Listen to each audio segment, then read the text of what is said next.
Our second speaker for today is Elly Bird, and Elly is from Lismore Helping Hands. And Elly is going to be presenting on Lismore Helping Hands, a community-led recovery in action. So once Elly has presented, we will follow a similar format. I invite you all to please post questions as they come up for you in the Q&A function at the bottom of your screen, and we'll have some time to ask questions of Elly at the end. And yeah, basically, over to you, Elly. Thank you. Great, thanks so much. And thanks for such a fascinating presentation to get us started today. Really great to hear the voices of youth in these conversations. So I'm here today to tell you a story about Lismore Helping Hands. So before I get started, I'd like to acknowledge that I'm presenting today from the lands of the Widjabul-Waiable people of the Bundjalung Nation, and pay respects to their elders past, present and emerging, and also pay respects to elders right across this great country of ours, acknowledge their continuing care and custodianship for our beautiful land. I'd also like to acknowledge a large group of people, those being my community, the people who were part of Lismore Helping Hands. This was definitely a huge community effort and one that we could not have done on our own. I'd specifically acknowledge Maddie Braddon, who I've seen active in the chat, who was a key part of Lismore Helping Hands as well. And finally, I'd like to acknowledge anyone who's listening in today who may be in a recovering community as a result of the bushfire season that we all just experienced. Recovery is a long and arduous road, and I really acknowledge that and send my respects to you on your journey. So let's move into the presentation. Before we get started, I'd like to just run a little exercise, a little poll, so I can get a sense of who's in the room or who's on the Zoom. So can you just quick check for me whether or not you've had a lived experience of a disaster in your community? If you've got lived experience of working with a community during a disaster or disaster recovery, or if you have no lived experience of disaster. Fantastic. That's really interesting to see, and thanks so much for offering that perspective. It will help inform the conversation that we're going to have today. So as we get moving, I'd like to invite you to think about if this happened to you in your community, what that would be like for you. And if you're a recovery worker or you work in the emergency services, I'd like you to think about how you would have interacted with an organisation like ours if you came across us in the field. So let's move on, Andrew, to the next slide. So this is Lismore, my beautiful hometown, April 1st, 2017. We were the final destination in Australia for ex-tropical cyclone Debbie. We had around 600 mils of rain in 24 hours, and Lismore experienced our third largest flood on record and the largest flood we had seen in 40 years. It was the first time that our levee that was built to protect the CBD was overtopped, and a lot of our community were caught by surprise just from the severity of the weather, the rapidity of the water coming in, and some mixed messages around evacuation orders meant that lots of people didn't get themselves organised, and the devastation was significant. Next slide, thanks, Andrew. So if you've seen flood photos, you've seen photos like this before. This is some of the devastation, just a tiny snapshot of what happened to us in our community. The impact was really broad, as well as our whole CBD being inundated and North and South Lismore. We also had around 5,000 residences impacted, not necessarily inundated, but 5,000 residences impacted, which equates to around 2,300 people in that flood zone. The little bottom right-hand corner, I don't know if you can see it, but that's me in the first couple of days cleaning up my office with no understanding of the journey that was about to unfold for me. So next slide, thanks. So while I was doing that and cleaning up my premises, this thing was unfolding on social media that was really gaining traction. So the Lismore Helping Hands After Flood Cleanup Group was started, and again, I acknowledge Maddie Braddon for being a big part of that. It rapidly grew, really, really quickly. It just exploded, 500, 2,400, 3,000, and at its peak, we had 8,000 active participants in that group.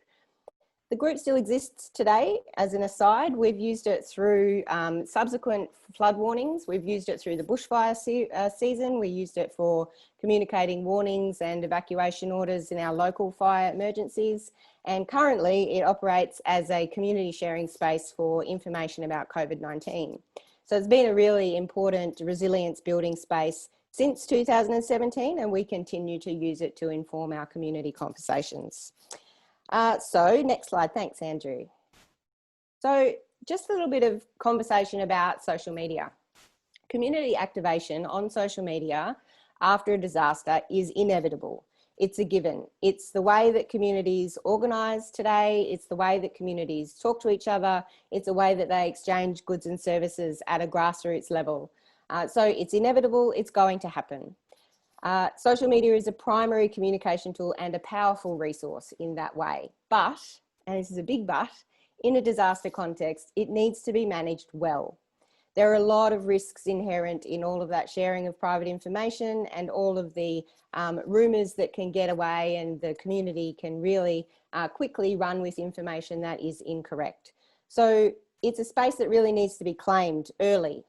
It doesn't necessarily need to be claimed by an official organisation, which is not what happened in our case, but there's a real opportunity there for organisations and recovery agencies to engage with the community in this community-led space. In my opinion, and from what I've witnessed, I don't think that government and agencies use social media very well. I think there's a misunderstanding of the power that can be drawn on from these sorts of community collaborative spaces. And there's real opportunities to amplify messages and make sure that as many people as possible are engaging with and getting the information that they want in a disaster recovery. Thanks, next. On with our story. So the intrepid organisers of the Facebook group went looking for help. They realised that they had a resource here. We had 8,000 active people. They approached the SES, who were busy doing what they do so well. Then they went to council. Now, I'm an elected councillor on Lismore City Council, and I have a history of community organising through a large social movement that happened here locally called Gasfield Free Northern Rivers. So council then reached out to me, and I connected in some of my networks, and we formed a newly expanded group that also had representatives from the Lismore Chamber of Commerce, the local Southern Cross University, and various other people in the room. So what we quickly realised was that there was a need for coordination, a need for on-ground coordination of the many, many thousands of people that were flooding the streets, literally and metaphorically. And we needed to make sure that we were looking after the most vulnerable people in our community. So let's move on to the next slide.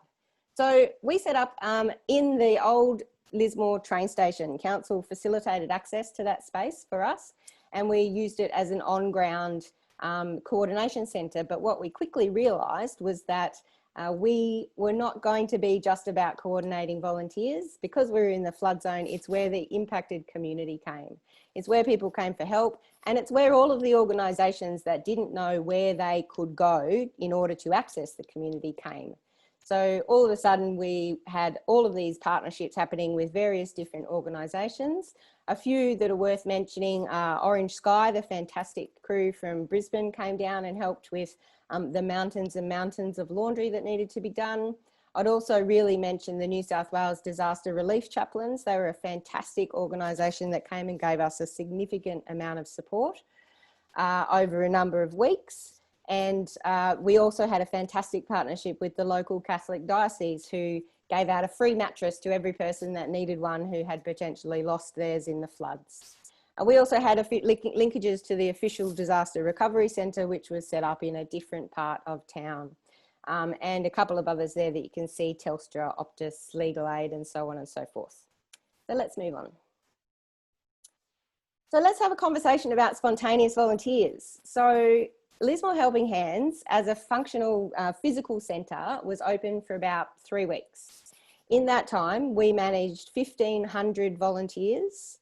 We had around 750 to 800 of those volunteers walk through the door, so true spontaneous volunteers. And then we had a large group all come on one day, which I'll talk about in a minute. The other really, really valuable thing I think about being prepared to coordinate spontaneous volunteers is that you get an opportunity to maximise skilled volunteers. So Lismore Helping Hands coordinated the volunteer efforts of skilled electricians, plumbers, and a very, very busy mould removal specialist. So by being able to coordinate those efforts, we took that administration out of their hands and meant that they could spend more time helping impacted community members. So let's move on. So this graph is really important to look at if you're thinking about spontaneous volunteers. So what it basically shows is the number of volunteers through the door each day. You can't read it, but it's over a period of about 2.5 weeks. And you can see by the end of 2.5 weeks, we have no new volunteers whatsoever.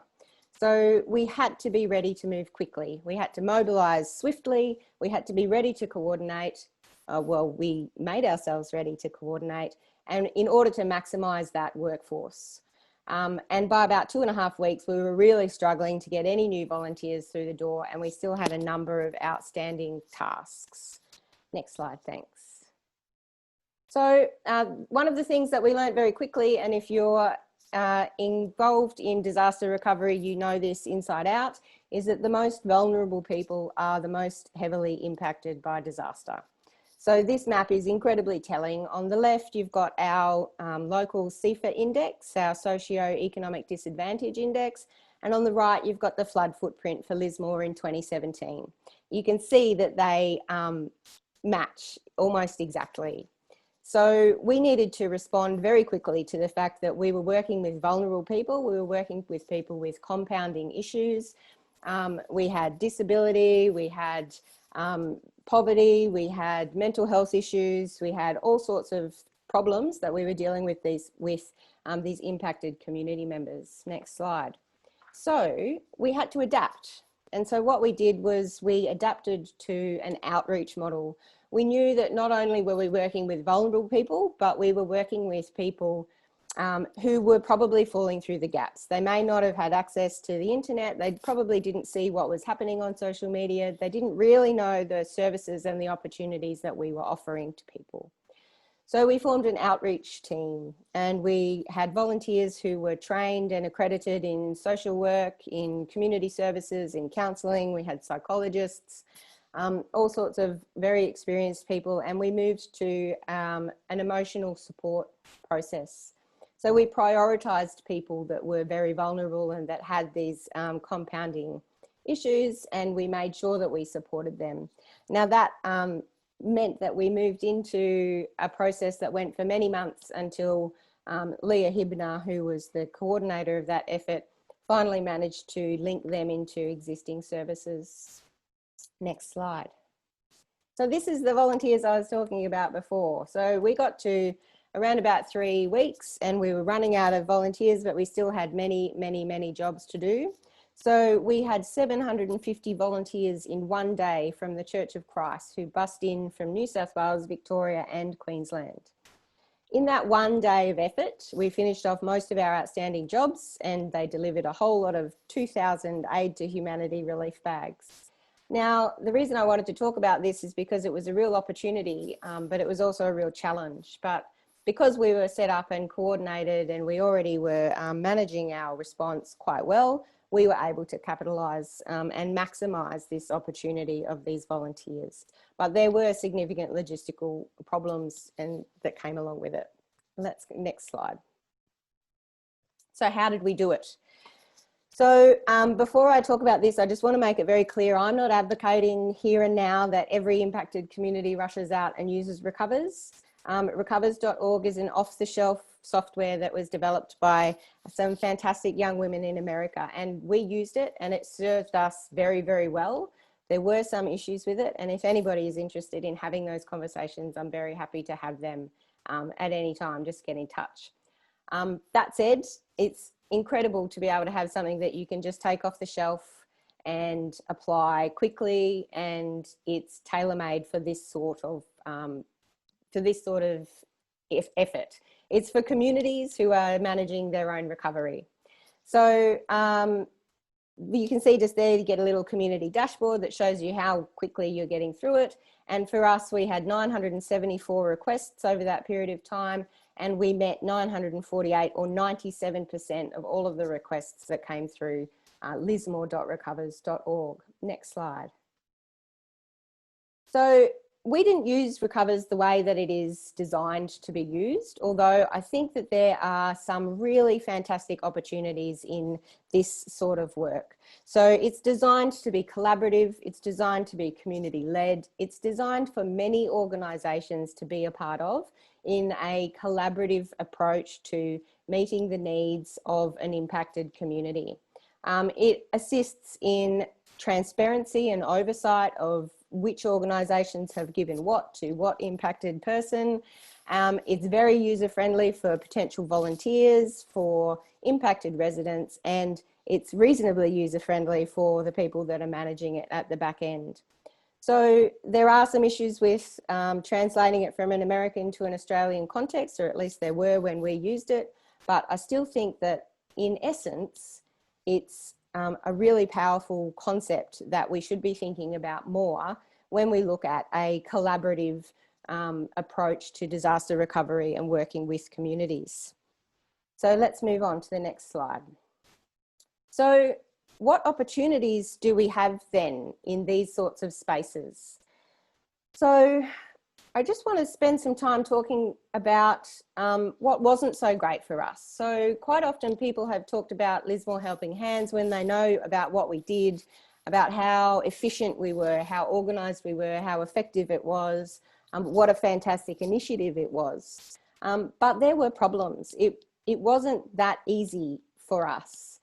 Even though on the surface we looked like we were doing a fantastic job, like any recovering community, we had significant issues trying to get the information we wanted, trying to achieve the partnerships that we wanted, trying to integrate with the official recovery process, and trying to rapidly learn about what a recovery is, whilst also doing it.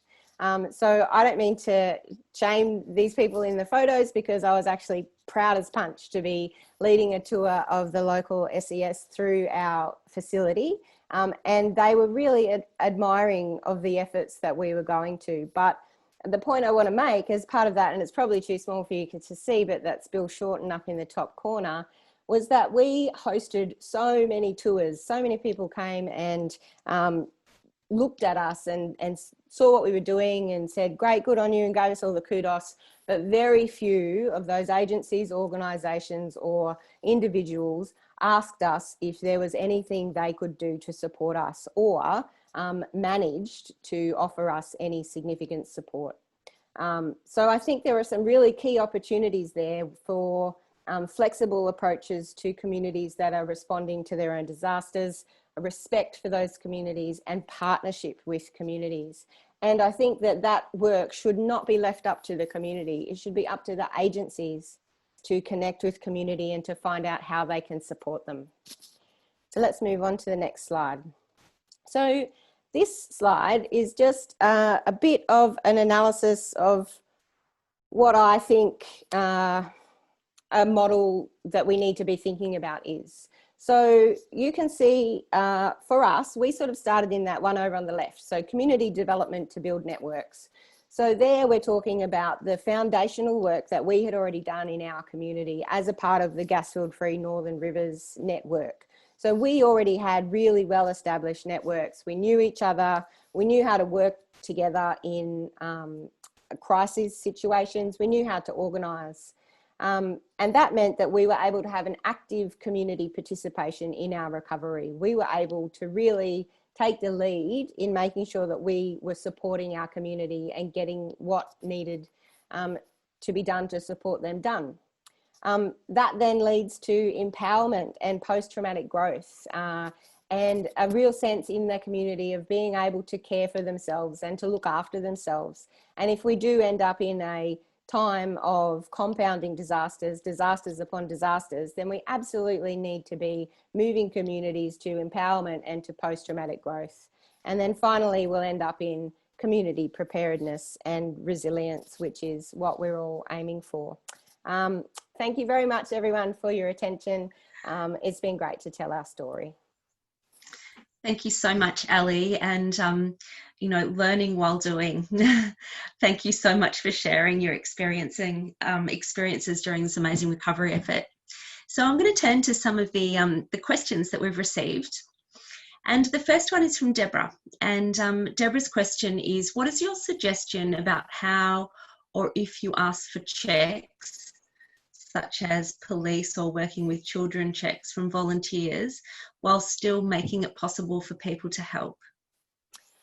Yeah, so look, I'm going to be really honest and say that because we mobilised so quickly, we probably didn't tick all of the boxes that we could have. But that said, we absolutely functioned with the soundest approaches and principles to volunteer management that we could. We had very experienced people who were used to working with volunteers. So we sought working with children checks and police checks, particularly from the people that were part of our outreach program. So by using our existing community networks, we quite often knew who the people were that were coming in to volunteer, and we had a sense of who they were because we are the community. And I guess that's the point I didn't make earlier around spontaneous volunteers. In our example, the spontaneous volunteers were our community. I looked back at the registrations, and around 95% of those people were from our community or were from neighbouring LGAs. So it wasn't a huge number of strangers. The other thing that we did was that we really built in an observation system into the way that we mobilised volunteers. So we put volunteers into groups. We never sent single volunteers out to any households. They were always in clusters and groups, and they were trained, as well as in all of the OH&S stuff, they were really trained to keep an eye on each other, to keep an eye on the person they were supporting. And so by that sort of sense of mutual observation, we felt like we were making sure that we were keeping everyone safe and protected. But that said, if you're planning to manage spontaneous volunteers, there's definitely work that needs to be done around rapid checks. And I think, that's a problem that hasn't necessarily been solved. Yeah. Thanks, Elly. So look, the next question, I don't have a name to this one, but do you think you were helped or hampered by being located away from the Disaster Recovery Centre? And did you find, yeah, you can answer that first if you like. There's a second part to the question. No, give me the second part, that's fine. Oh, okay, all right. Did you find a divide between the well-established disaster response groups and the more grassroots groups? Yeah, sure. So look, we established well before the official Disaster Recovery Centre, and I think one of the things that I have seen that always happens in a disaster recovery is the community will mobilise first. The community is on the ground before the official recovery process rolls in. So we were already open, established, functional before the official Disaster Recovery Centre got up and running. It was also located in a fairly difficult part of town. It was well out of flood zone. So for impacted residents, it wasn't the first thing that they wanted to do. They didn't want to get on a bus and go to the other side of town to visit the Disaster Recovery Centre. They wanted help to clean up their houses, to get rid of the rubbish, and to get some food on the table. And that's the service that we were providing. So we had linkages by running the official bus over to the recovery centre, and they were providing us some information as well. But look, it wasn't easy. The integration didn't happen smoothly and could have happened better. So I think that leads to the second part of the question around, which I think the essence was our integration with formal recovery processes. And I think that's what I'm saying in that, no, that it didn't work. We had this fantastic functional community thing up and rolling. We had huge amounts of data. We were already connected to impacted community, and there were so many missed opportunities with being able to pick up the work that we were doing, to support us, to come alongside, to learn and integrate with what our initiatives were. Thanks. And I suppose that's what's so important about reflection and being able to learn from what's gone on. Look, we've got time for one last question. So this one is from Rita.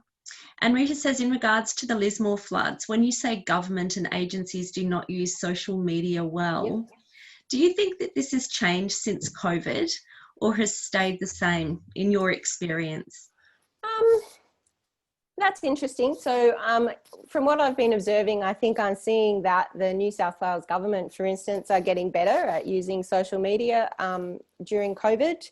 The stuff I've seen coming out has been really great, and also from the Australian government.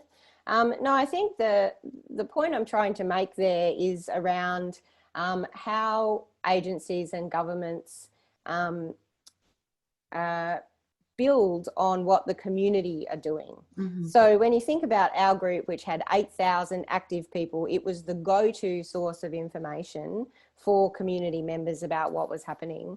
And no organisations, no council didn't do it, SES didn't do it, Red Cross didn't do it. Nobody was active in the conversation that was happening in that space. So again, it was left up to the community to find information and disseminate it within those spaces. Whereas I think if organisations and agencies are prepared to get in and be a part of that conversation, then they can very quickly be talking directly to the people that need to hear their message. Yeah, fantastic. And I think that really speaks to how important, you know, preparedness is, and having those community networks well established way before a disaster strikes. Thank you so much, Elly, for your time and for your wonderful presentation.